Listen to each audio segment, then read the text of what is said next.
Gareth Southgate, number one target to replace Erik ten Hag at Manchester United. Kobbie Mainoo officially called up to the England squad.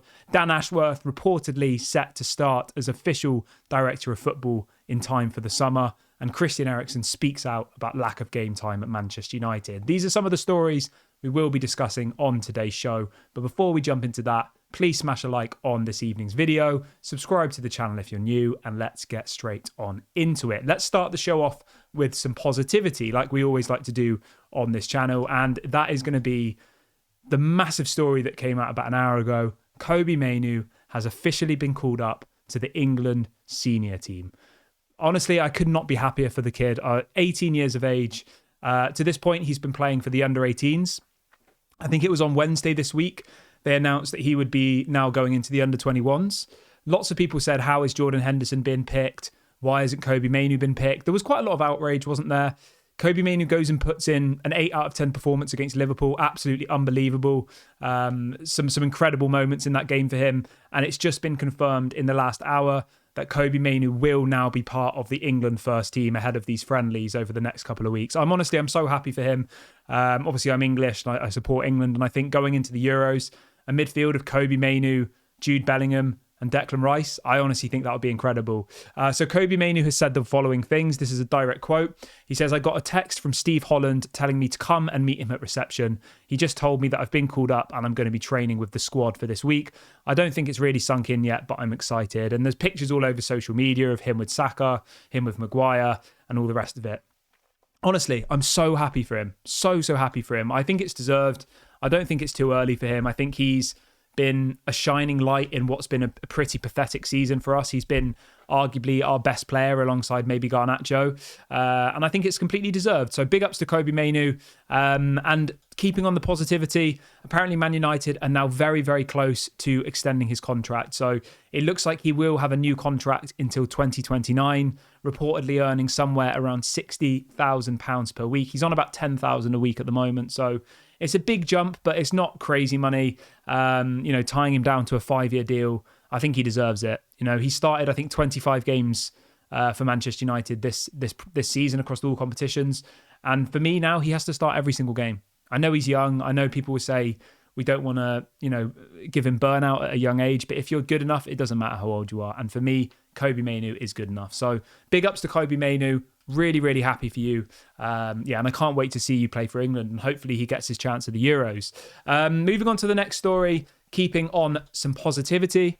There's a story that's just broken the last 30 minutes saying that Manchester United and Newcastle are working towards an agreement that will see Dan Ashworth officially begin his role as United sporting director in time for the summer.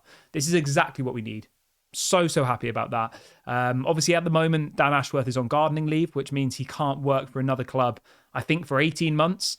And Man United are negotiating a fee to pay Newcastle as compensation, and then they'll ultimately say, you can now go and start working for Man United immediately. So we need him. We need him for this summer. I know he will be doing work behind the scenes now. I know he'll be putting together lists of targets. But we need Dan Ashworth to be able to officially be able to work in time for this summer, because I genuinely think this is going to be one of our biggest summers in the last kind of decade, if not the biggest. There's so many players who need to leave. We need to sign loads of players. There's lots of players whose contracts are running out. Varane's contract expires this year. Martial does. There's quite a few, isn't there, that are going to be out of contract this summer and they need to get rid of and replace. So it is absolutely essential that Dan Ashworth is there as our new sporting director. It's so important. So really, really happy that the deal's nearly been agreed. And I look forward to seeing what Dan Ashworth can do at Manchester United. Really, really excited about that. Moving on to something which is maybe a little bit not as positive. Obviously, it's a news show, so I bring you all of the news. We can't sugarcoat it. I've got to give you all the news. I can't just give you all the positive stuff and none of the negative stuff, because that would be a bit silly, wouldn't it? But so this is coming out from two different journalists this afternoon. You've got Mark Ogden, who reports for ESPN, a very good journalist. And then you've also got the Daily Mail as well in the UK, which is sometimes reputable, sometimes not. And the headline is this: Jim Ratcliffe has apparently made Gareth Southgate his number one choice to replace Erik ten Hag. That's what the Daily Mail are reporting. Then you've got Mark Ogden, who again is a journalist I like. He says, if Erik ten Hag loses his job at the end of the season, Gareth Southgate has significant support in the Ineos hierarchy to replace him. I mean, I'll say this to you, right? If we go from Erik ten Hag to Gareth Southgate, that's like going from a Lamborghini to a Skoda. I'm sorry. Like, I know Erik ten Hag's had his problems. I know the football this season hasn't been the best. But last season, in his first year, we finished third. We won a trophy and we got to the final of the FA Cup. This season, since January, I think we've got some better results. I think we've won all of our games out of about 11 apart from 2. We've won 9 out of 11 games. We're into the quarterfinal. We just beat Liverpool. We've had at points 10 plus players injured at the same time. We've not had the same back four, I don't think, for once this season. It's been, I think I saw a stat saying we've had 17 different centre-back partnerships. On the weekend, we had Christian Eriksen and Bruno Fernandes as our centre-backs for the last 30 minutes, and Maguire was playing as a striker. Like, I get it. People who watch Man United every single game, it's frustrating to see Erik ten Hag maybe not progressing with the team. But when you look at the players that he's had available to him this season, like, hardly any of his signings have been available. Malacia has disappeared. Mason Mount's been injured all year. Martinez has been injured for most of the year. Casemiro's been injured for most of the year. Anthony's obviously had all of these allegations against him, which caused an issue. Højlund's been injured probably 10 games of the season. Like, we've had so much trouble. And I think, to get rid of him now and bring in Gareth Southgate would be one of the biggest mistakes we could possibly make, I think. I think it will set us back years. I think Gareth Southgate would just be a yes man. I think Gareth Southgate would come in and give all of the players who don't deserve a second chance a second chance. I'm talking about people like, Maguire's been all right this season, but he should be moved on. And for a fact that if Gareth Southgate comes in, Harry Maguire will be starting probably every game. I wouldn't be surprised if he's made the captain again. We'll be going backwards. Gareth Southgate, to me, is going backwards. It's not going forwards. Backing Erik ten Hag and getting behind him, that's progression, because we've had 2 years of it so far. We've had ups and downs, and starting the project again with a manager like Gareth Southgate makes absolutely zero sense to me. Mark Ogden goes on to say that Erik ten Hag still has a lot to do to convince Sir Jim Ratcliffe that he's the right man to take Manchester United forward. It's fair, you are the manager of Manchester United. If you don't get top 4 or Champions League, there's going to be a lot of question marks asked about you. But if anybody genuinely thinks going from Erik ten Hag to Gareth Southgate is progression, then I would love to have that conversation, because I can't see any positives of it whatsoever, other than the only ones I can think of are that you please Marcus Rashford and you please Maguire, 2 players who I'd happily let leave. That's the only thing I can think of. Maybe you please Jadon Sancho as well. Maybe he comes back and wants to keep playing. To me, Gareth Southgate is a yes man. He's a manager who would come in, probably not have very many demands, probably wouldn't really care what players were signed. Would let the Dan Ashworth and the rest of them do it. And he would just effectively do the press conferences and pick the team. And that would be effectively it. He wouldn't really want any more involvement than that.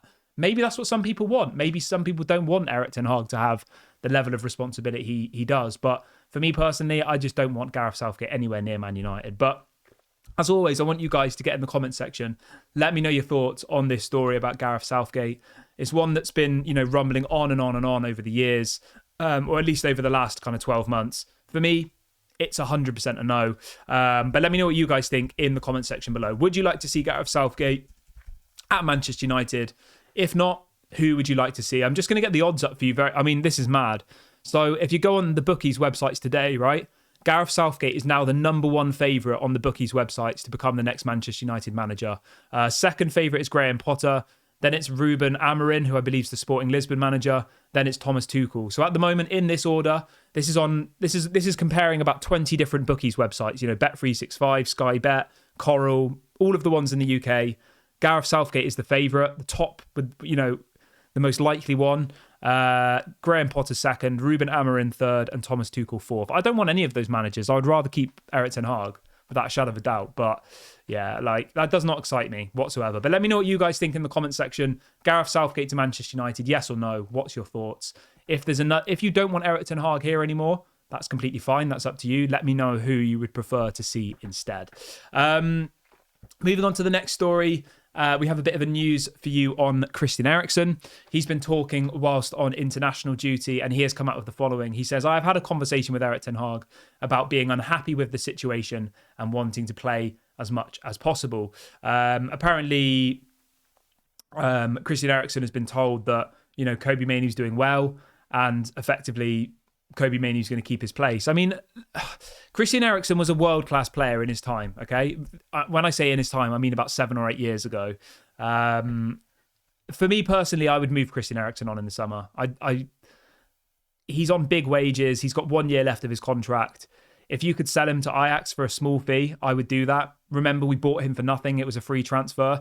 If we could get a couple of million out of Ajax for him and send him to Ajax, I think that would be a good bit of business. Apparently, Ajax are very interested in him. Yeah, I think he's injury prone. I think he's 32 years old now, and he's only got 1 year left of his deal. So for me personally, I'd let him go. I don't think he has a place at Man United anymore. I would rather, I would rather bring another youth player through than keep Christian Eriksen sat on the bench. It's pointless to me. I would rather give another youth player a chance, clear out his wages, and then reinvest that in somebody else. But let me know what you guys think. Do you think Christian Eriksen deserves more of a chance? Would you sell him in the summer? And let me know what you guys think about that. Right, I'm going to wrap up the video here. Thank you so much to everyone who's joined me on the show this evening.